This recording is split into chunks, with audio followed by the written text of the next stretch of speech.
எல்லோருக்கும் வணக்கம். Big screen YouTube சேனலுக்கு உங்களை அனைவரையும் அன்புடன் வரவேற்கின்றேன். இந்திய தினமணியாக இருக்கிற திரைப்படம் குபேரா, தனுஷ், நாகார்ஜுன், ரஷ்மிகா மந்தானா இப்படி பலர் நடித்து வெளியாக இருக்கிற திரைப்படம் தான் குபேரா. இந்த திரைப்படத்தை பற்றி நாங்கள் பார்ப்போம்னு சொன்னால், இந்த திரைப்படத்தின் கதை எப்படி அமையுது என்று சொன்னால், அம்பானி ரேஞ்சுக்கு இருக்கிற ஒரு பணக்காரர், அவர் வேர்ல்டு நம்பர் 1 பணக்காரர் ஆகிறதுக்காக கடலுக்குள்ள இருந்து எண்ணெய் வளத்தை எப்படி இருக்கிறன்றதை இந்தியா அந்த கவர்மெண்ட் ஆய்வு செஞ்சுட்ருக்கும். அந்த ஆய்வில் கடலுக்குள்ள இருந்து எண்ணெய் எடுக்கலாம்ன்ற ரீதியில் அதை கண்டுபிடிச்சிருவாங்க. ஸோ அதில் இவருடைய அளப்பு தான் இந்த வேர்ல்டு இந்த நம்பர் 1 பணக்காரனா இந்த ப்ரொஜெக்டை தான் கைக்குள்ளே கொண்டு வந்தால் தான் ஒரு வேர்ல்டு இந்த நம்பர் 1 பணக்காரராக வந்துடலாம் என்ற ரீதியில் அமைச்சர்மாரோட அது சம்மந்தமான அமைச்சர்மாரோட டீல் ஒன்று பேசுவார். ஸோ அந்த டீல் மூலமாக அவர் அதில் பணக்காரனாக வந்தார். இதுக்குள்ள தனுஷ் எப்படி வாரார், ஒரு பிச்சைக்காரராக தனுஷ் இருக்கிறார். ஸோ அந்த தனுஷன் இந்த கதைக்குள்ள எப்படி உள்ள வாராருன்றதான் இந்த கதையின் ஓட்டமாக இருக்குது. ஒரு அம்பானி ரேஞ்சுக்கு இருக்கிற பணக்காரன் அந்த ப்ரொஜெக்டை தன் கைக்குள்ள கொண்டு வந்து இந்த வேர்ல்டு இந்த நம்பர் 1 பணக்காரன் ஆகிறதுக்காக எடுக்கிற முயற்சிகள் ஒரு சின்ன பிள்ளைத்தனமான முயற்சிகளாக தான் இருக்குன்னு சொல்லலாம்.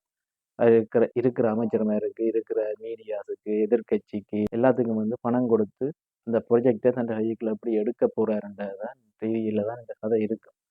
ஸோ அதுக்கு அவர் லஞ்சம் கொடுக்க போறேன்னு சொன்னா அந்த லஞ்சத்தை பேசாம இந்த நான் உனக்கு தாரேன், நீயே வச்சுக்கொள், அதை ஒயிட்டா இருந்தா என்ன, பிளாக்கா இருந்தா என்ன. ஸோ அந்த லஞ்சத்தை இவர் கொடுத்துட்டு அந்த ப்ரொஜெக்டை கைக்கு எடுத்துருக்க வேண்டியது. இது தேவையில்லாம அதுக்கு ஒரு கம்பெனியோட கிரியேட் பண்றாராம், அதுக்குள்ள தனுசை கொண்டு வராராம்.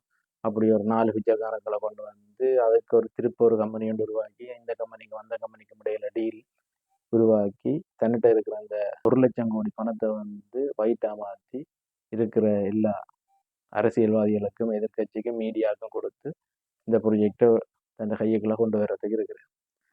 ஸோ ஒரு அம்பானி ரேஞ்சுக்கு இருக்கிற பணக்காரன் இப்படி சின்ன பிள்ளைத்தனமா போயிட்டு ஒரு பிச்சைக்காரன் 4 பிச்சைக்காரனை பிடிச்சிட்டு அதுக்குள்ள தேவையில்லாம ஜெயிலில் இருக்கிற நாகார்ஜுனை பிடிச்சிட்டு இந்த ப்ரொஜெக்டை தன் கைக்குள்ள போடணும்னு சொல்லி அறிவு கட்டத்தனமா டைரக்டரை யோசிச்சிருக்கிறாரு தான் சொல்லலாம். தனுஷன நடிப்பை பொறுத்த வரைக்கும் தனுஷன நடிப்பு மிக மிகச்சிறப்பாக இருந்தது.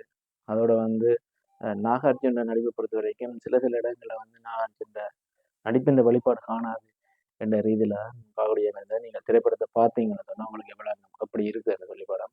வில்லன் கேரக்டரை பொறுத்த வரைக்கும் வில்லன் கேரக்டருக்கு இருந்த கதை வசனங்கள், திரைக்கதை அமைப்பு அவ்வளவா எடுபடையில. தனுஷுன்ற கேரக்டரை எப்படி நல்ல வடிவமைச்சு எடுத்திருக்கிறாரு. என்னென்னு சொன்னால் தனுஷுன்ற கேரக்டரை நாங்கள் ஏற்றுக்கொள்ளக்கூடிய மாதிரி இருக்குது. ஆனால் அந்த வில்லன் கேரக்டரை தான் எங்களால் ஏற்றுக்கொள்ள முடியாத மனப்பான்மையில இருக்குது. ஸோ அந்த வில்லன் தான் இந்த படத்துக்கு பெரிய ஒரு மைனஸ்ன்னு சொல்லி சொல்லலாம். இப்போதான் புதுசாக திரைப்படங்களை ரசிக்க ஆரம்பிச்சிருக்கிறார்கள், திரைப்படங்களை பார்க்க ஆரம்பிச்சிருக்கிறார்களுக்கு இந்த படம் பெரிய அளவில் ஒரு பாதிப்பு ஏற்படுத்தாது. நீங்கள் நிச்சயமாக இதை ரசித்து பார்க்கக்கூடிய திரைப்படமாக இருக்கும்.